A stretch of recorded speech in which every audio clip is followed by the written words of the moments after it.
Devonshire bears powerful evidence to the theory that the climate and scenery of a country tend to influence the creed of the people.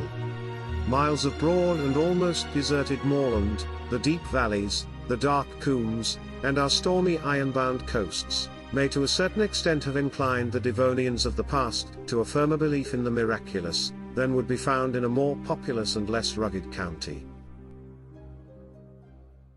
Traces of this are present even now. Although ages have passed away since unhappy men and women were tried for witchcraft, there may still be found in the western shires scores who believe in charms, and who are habitual consultants of the wise man, and sufferers from the evil eye, or people who have been ill-wished, are constantly heard of. Prior to the arrival of James I, our statute book looked but mildly on witchcraft. Laws were passed in 1551 and 1562 against this offence, but it remained for James the demonologist to bring matters to a climax. In proportion as the Puritans and their doctrines spread, so increased the belief in, and prosecution for, witchcraft. This belief partook of the nature of an epidemic. Suddenly prisoners were seized, tried in various ways, taken before the magistrates, and sent to the assizes, where they were but seldom acquitted. Popular opinion having been satisfied, things resumed their usual course.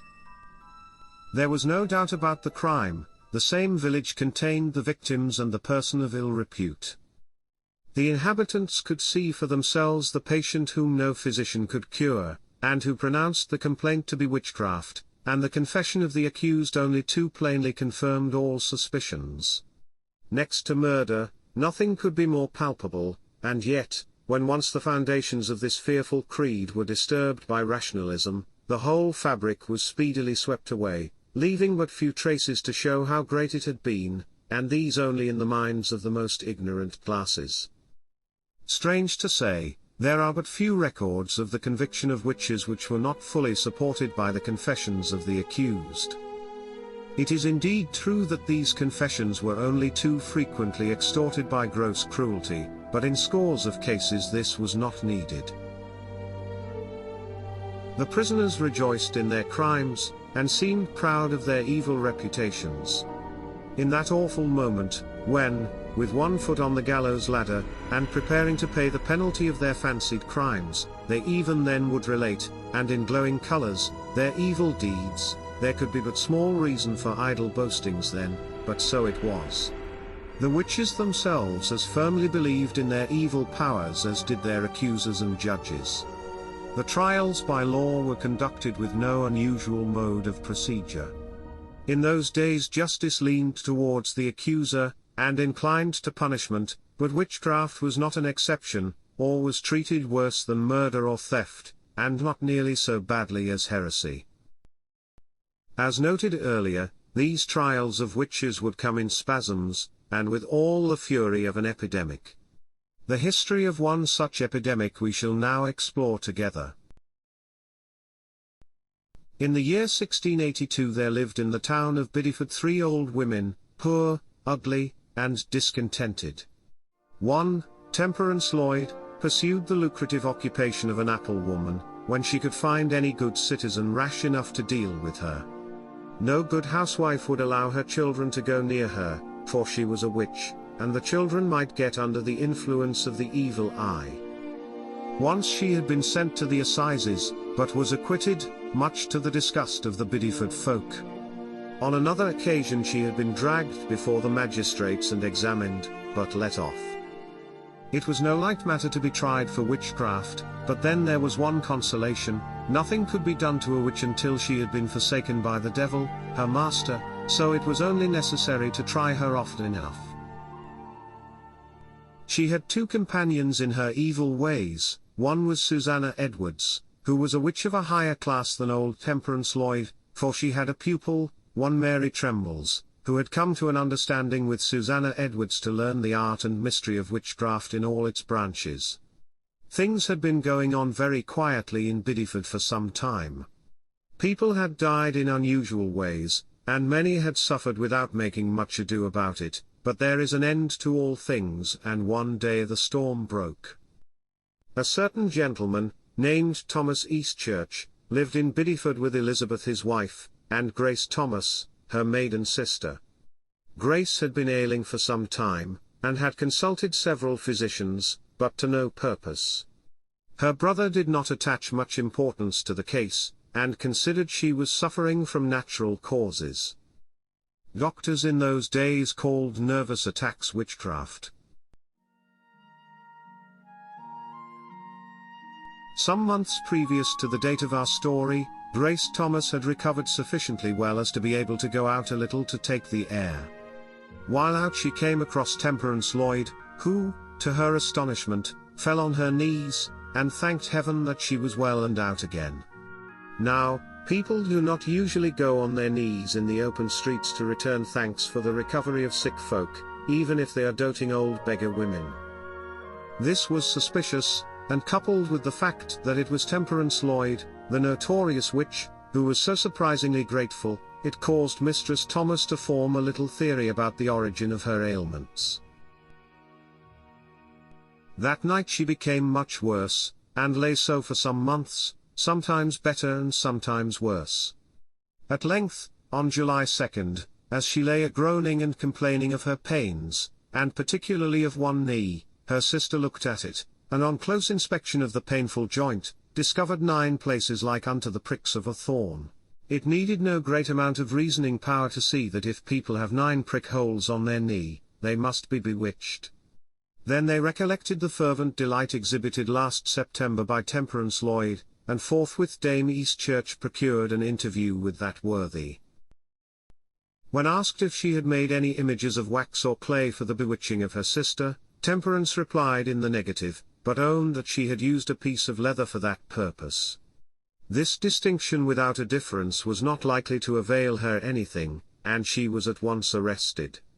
The next day, Sunday, July 3rd, a court of inquisition was opened at the town hall, and His Worship the Mayor, Thomas Gist, Alderman John Davis, and the town clerk, John Hill, formed the bench before which the case was tried. Mistress Thomas described very fully the history of her complaint. She gave all the symptoms, she told about the prickings, and pinchings, and swoonings in a style that would have satisfied anyone, and what was more, she had lost every pain and ache ever since that Temperance Lloyd had been locked up. Then Dame Eastchurch related the discovery of the 9 prick holes, and of the acknowledgment by the prisoner of using the piece of leather to bewitch her sister. The next witness, Anne Wakely, who had been sick nurse to Mistress Thomas, confirmed the foregoing evidence, even to the magical disappearance of the pains at the moment of the prisoner's arrest. Furthermore, she had been commissioned by the mayor to examine the body of the prisoner, which she had done in company with Honor Hooper and other matrons, and they had discovered marks of diabolic familiarity about her. The prisoner, too, had admitted to her that a certain magpie, which came and fluttered at the window of Mistress Thomas on Thursday morning last, was the devil himself. Honor Hooper confirmed all this. Then Thomas Eastchurch gave his evidence, which consisted in retailing a long conversation he had had with the prisoner yesterday, in which she had confessed to having met the devil in High Gunstone Lane, and that he had tempted her to exercise her craft on Grace Thomas. The description of the devil is simply that of a hobgoblin. He was the length of her arm, and wore black clothes, he had broad eyes, and a mouth like a toad. Then Temperance Lloyd was called on for her confession, which was given ad libitum. All that the preceding witnesses had said was true, and in addition she related that on her visits to Mr. Eastchurch's house she was accompanied by a braggart cat, the devil in disguise, and that when she had pricked and pinched her victim, though the room was full of people, no one had seen her. Here was enough to hang a dozen witches, but now that she was in a mood to confess, an evident proof of her desertion by the devil, the magistrates went into all her other witcheries, and truly they make a goodly list. She had been acquitted, though guilty, in 1670 of bewitching William Herbert to death, and in 1679 she had done to death the daughter of Edward Fellow, a gentleman of Biddeford. When finished with by the magistrates, the prisoner was taken to church, and in the presence of all the witnesses against her was examined by the rector, the Reverend Michael Ogleby. This appears to be a relic of the old ecclesiastical courts. Here the prisoner adds other trifling items to her already long list of crimes. She had done to death Jane Dallon, and also Lydia Berman. There was some excuse for this last, inasmuch as the said Lydia Berman had given evidence at the assizes in 1670 that the prisoner had appeared to her in the shape of a red pig, while she was at work, brewing in the house of Humphrey Ackland, of Biddeford. Then Ogilby put her to the test of reciting the Lord's Prayer and the Creed, but the prisoner failing to do this to his satisfaction, he gave her many good exhortations, and so departed from her. Such was the evidence against, and the confession of, Temperance Lloyd. Now, when Temperance was locked up in jail, she evidently found it lonely, and so made sufficient observations to her attendants as to necessitate the arrest of her old cronies, Susanna Edwards and Mary Trembles. One remark was to the effect that if she was to be hanged, that Susanna should join her, and at the same time dropping hints about riding on a red cow, and so on. On July 18 the same magistrates set to work on Susanna Edwards and Mary Trembles. A certain Grace Barnes had been taken ill in a mysterious manner, and to the alarm of her husband and friends. Whilst the attack lasted, one Agnes Whitfield, who was present, heard someone at the door, which opening, she found Mary Trembles pretending to be going to the bakehouse with a white pot in her hands. Grace Barnes, being told who was at the door, cried out that Mary Trembles was one of them who did torment her, the other was Susanna Edwards, because she was always coming to her house on some foolish pretence or other. Then a blacksmith called William Edwards reports a conversation of Susanna Edwards, showing that she and Mary Trembles had been trying their art on Grace Barnes. One of the informants was Joannie Jones, who was probably the female watcher at the prison, because she gives evidence of conversations overheard between Mary Trembles and Susanna Edwards while in prison. The evidence of Grace Barnes being required, a constable and the man Jones are sent to fetch her, and as they are bringing her with much ado into the court, Susanna catches the eye of the officious Mr. Jones, who forthwith falls down in a fit, and is described as having leapt and capered like a madman, and fell a-shaking, quivering, and groaning, and lay for the space of half an hour like a dying or dead man.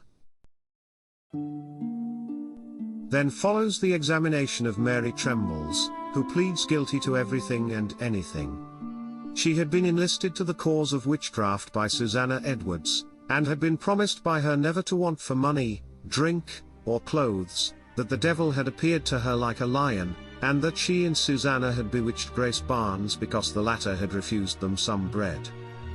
Susanna Edwards, in her confession, said that she had made the acquaintance of the devil 2 years ago in Parsonage Close, and that he was like a gentleman. She met him again the same day in Stambridge Lane, and that he again persuaded her to kill Grace Barnes. She had bewitched one Dorcas Coleman, and finally owned that she gave herself to the devil when she did meet him in Stambridge Lane, and that the said Mary Trembles was a servant to her, in like manner as she, this examinant, was a servant to the devil. Another case was gone into against Susanna Edwards on July 26, but it merely confirmed her confession, which was hardly necessary. These miserable old women were, on this evidence and these confessions, sent to Exeter, where they, on August 18, were tried, found guilty, and condemned to be hanged, and which sentence was carried out on the 25th of the same month at Heavitree, as we are informed in Jenkins' History of Exeter. Even at the foot of the gallows they stuck to their story, altering it but little, though they were much questioned by a meddlesome Mr. Han, who was a minister in those parts. In a curious tract published in London this same year, 1682, with a copy of the deposition taken at the magistrate's inquiry, there is a statement that Mary Trembles was very loath to be hanged, and in order to get her to the place of execution was strapped on a horse. It is commonly supposed that this was the last execution for witchcraft in England, but such is not the case. In 1716 a woman and her daughter were hanged at Huntingdon for selling their souls to the devil. 20 years after, in 1736, the Penal Act of James I was erased from the statute book. The judges of the land were among the first to set their faces against these judicial murders, one of the earliest being Lord Chief Justice Holt, who on all occasions endeavoured to procure an acquittal. There is a letter among the state papers from Lord Keeper North, who was at Exeter on circuit at these assizes, to Sir Llewellyn Jenkins, which gives an excellent view of the question as then considered. It is dated Exeter, August 19, 1682. Here have been 3 old women condemned for witchcraft. Your curiosity will make you inquire of the circumstances. I shall only tell you that what I had from my brother Raymond, before whom they were tried, that they were the most old, decrepit, despicable, miserable creatures that he ever saw. The evidence against them was very full and fanciful, but their own confessions exceeded it. They appeared not only weary of their lives, but to have a great deal of skill to convict themselves. Their description of the sucking devils with saucer eyes was as natural that the jury could not choose but believe them. Sir, I find the country so fully possessed against them, that though some of the virtuosi may think these the effect of confederacy, melancholy, or delusion, yet we cannot reprieve them without appearing to deny the very being of witches, which, as it is contrary to law, so I think it would be ill for his Majesty's service. Though this was the last execution for witchcraft in the West, it was not the last trial. In 1695 a woman named Mary Guy was tried before Lord Chief Justice Holt, at Launceston Castle, for bewitching Philadelphia Row. In this case the victim vomited pins, straws, and feathers, but, owing to a successful appeal, by the judge to the jury, a verdict of acquittal was brought in. In 1696 Elizabeth Horner was tried before this same judge at Exeter, and though evidence of a startling nature was given by the children of a Mr. William Bovert, the jury acquitted her, a result brought about no doubt by the exertions of the judge. This case of Elizabeth Horner was the last tried in Devonshire, and with her acquittal was heard the last of Devonshire witches in courts of justice.